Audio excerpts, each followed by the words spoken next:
Salut à tous, c'est Eddy. Alors aujourd'hui, j'ai la joie de vous retrouver pour un dossier spécial. Il s'agit de composer à l'ultra grand angle en paysage. Alors, on va composer ce dossier en 3 parties, avec 3 photos différentes, et donc 3 vidéos. Mais ces 3 vidéos, vous allez les retrouver bien entendu ce lundi.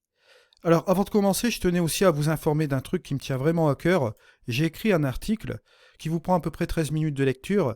C'est mon point de vue sur la photographie et ma sélection basique et étendue des logiciels.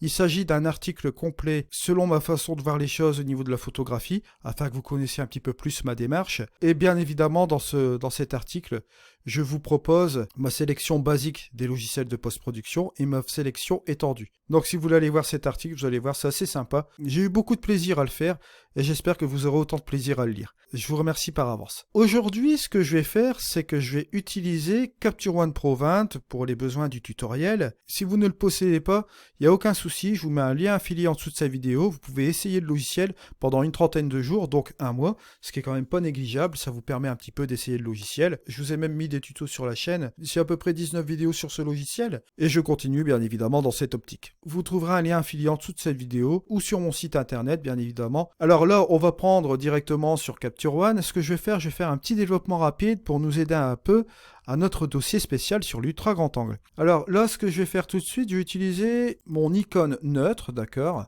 Et au niveau de la courbe, je vais prendre la réponse linéaire, c'est-à-dire la plus plate, ok. Là ici, ce que je vais faire tout de suite, c'est développer cette photo assez rapidement. Ça va aller relativement très vite. Ce que je vais faire, c'est utiliser mes ombres qui sont juste ici. Je vais ouvrir mes ombres, juste un petit peu comme ceci. Je vais baisser un peu mes hautes lumières. Et ce que je vais faire, je vais jouer un peu avec ma luminosité au niveau de mes tons moyens, pas la tirer trop fort, juste comme ceci. Booster un petit peu ma saturation et aussi, bien évidemment, jouer un peu comme ça, vous voyez, juste comme ceci. Je vais ajouter un petit peu de contraste avec ma courbe, juste comme ça. Vous voyez, en 2 minutes, j'ai un peu post-traité cette photo, qui n'est pas trop mal. Ma balance des blancs, je l'ai laissée telle qu'elle. Je vais la régler de manière créative ici, pourquoi pas. Hop, je vais booster un petit peu comme ceci et rajouter un petit peu de nuance. Voilà. C'est-à-dire la nuance, rajouter un petit peu de couleur magenta comme ça. Si je fais la petite différence, regardez, entre le avant et le après, on a cette petite chose qui est quand même assez sympa, on va dire. On pourrait même très bien dégager un petit peu le point noir comme ça et rajouter peut-être un petit peu de clarté ou jouer aussi également avec la netteté. Je vais aller relativement vite parce que c'est pas un tuto de post-production aujourd'hui, c'est plus un tuto de composition. Donc là, je vais monter la netteté peut-être à 244. Néanmoins, je tenais quand même à m'attarder plutôt là-dessus. Vous avez 4 curseurs ici dans Capture One. Si vous montez la netteté comme ça, bon, vous voyez, vous avez des halos lumineux. Si je monte à 200, vous voyez, ces halos lumineux, c'est les trucs qui peuvent se situer juste autour ici au niveau des bords. Et des trucs lumineux comme ça. Vous avez le 4e curseur aussi qui vous permet d'enlever ces halos lumineux là, d'accord. Mais bon, bien évidemment, là j'étais à l'extrême, hein, donc je suis à 200, je vais me remettre à 100. Vous pouvez supprimer ces halos à l'aide de ce curseur ici, et au niveau du seuil, plus vous allez aller vers la droite, moins vous allez affecter l'effet. C'est un seuil de protection en fait, ok. Ça vous permet de protéger un petit peu votre image. Donc vous pouvez jouer sur ces 4 valeurs, mais moi par définition, hop, je vous conseille de faire ça. D'utiliser simplement le rayon par défaut. Le rayon peut-être le monter un petit peu plus, comme ceci, en gardant ce montant-là. Ou à l'inverse, garder ce rayon en 0,8 et jouer simplement avec le montant. Et dernière chose, ce que je peux faire aussi, parce que bon là c'est un petit peu un élément perturbateur, c'est d'enlever quand même un peu cette lune. On va faire ça comme ça, et on va simplement prendre cette gomme, hop, juste comme ceci. Une fois que vous avez fait cela, on a notre image de base là, bon, qui est relativement tranquille. Si je fais le avant et le après, vous voyez, c'est pas trop mal. Bien que je trouve qu'il manque un petit peu de gouache au niveau de l'image. Je vais rajouter quand même un nouveau calque rempli, par exemple, et je vais peut-être rajouter un petit boost de contraste comme ça. Voilà. Je rajoute un nouveau calque de réglage puisqu'on était sur un calque correction. Ok. Ouais, voilà, juste un petit peu comme ceci. Allez, je pourrais très bien, hop, prendre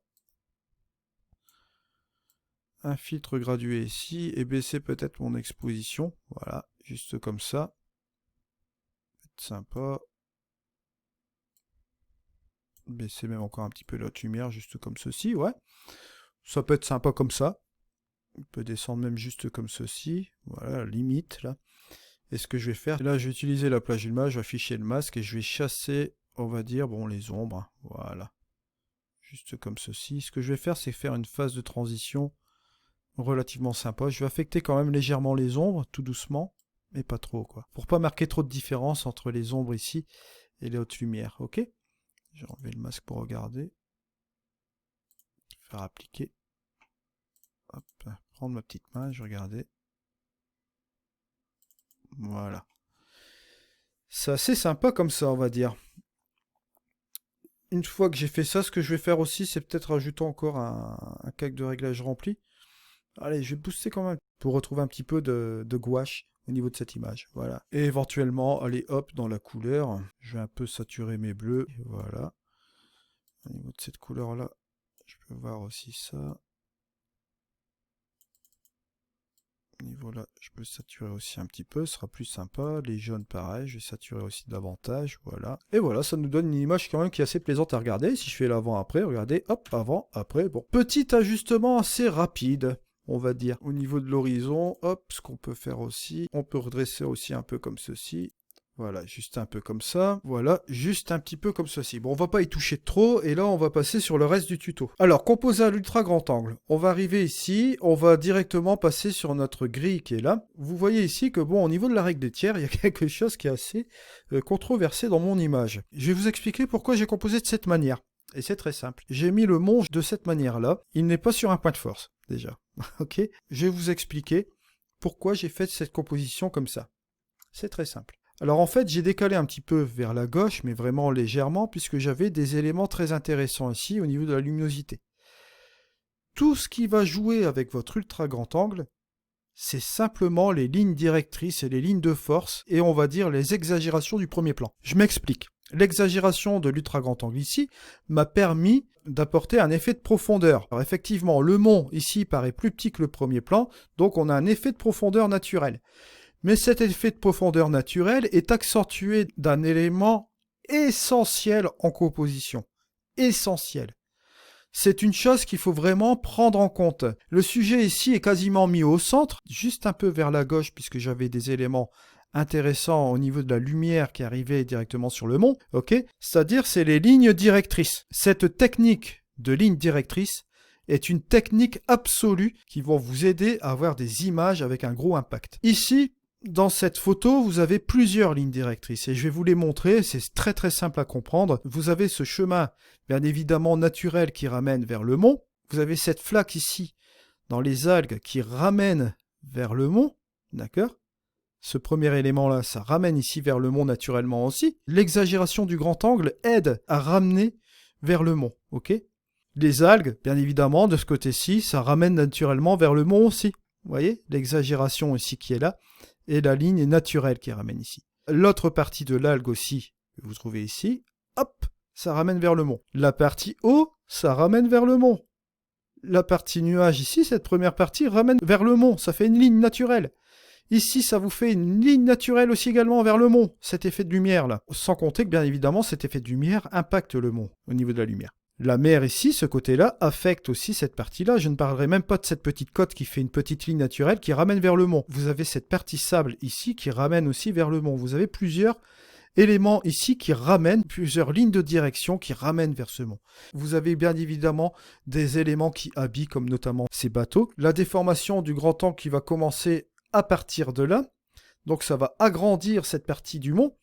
Et aussi également là, d'accord? Ça va vous donner un effet d'immersion sur cette photo, et c'est cela qui va marcher. Si vous prenez l'image à moitié, juste comme ceci, d'accord? On a beaucoup d'éléments intéressants là, de ce côté-là, et là, la partie du chemin est un peu plus balancée, plus sur le côté-là. C'est un effet volontaire. Comme j'avais plus d'éléments ici intéressants, j'ai mis une petite partie du chemin. Comme ici, j'avais moins d'éléments intéressants, et j'ai ramené l'intégralité quasiment du reste du chemin pour combler le reste qui était un petit peu moins intéressant par rapport à ce côté-là. Tout est une question de symétrie, de calcul, de ligne directrice, ok? La règle des tiers marche toujours bien, c'est une règle qui est viable, mais la chose à prendre en considération aussi également, ce sont les lignes directrices. C'est ça qui va faire votre rapport de force dans l'immersion dans l'image et qui va permettre au spectateur d'être à l'intérieur de cette image. Voilà, maintenant on va arriver sur la deuxième photo ici, alors on se retrouve dans la deuxième vidéo juste après.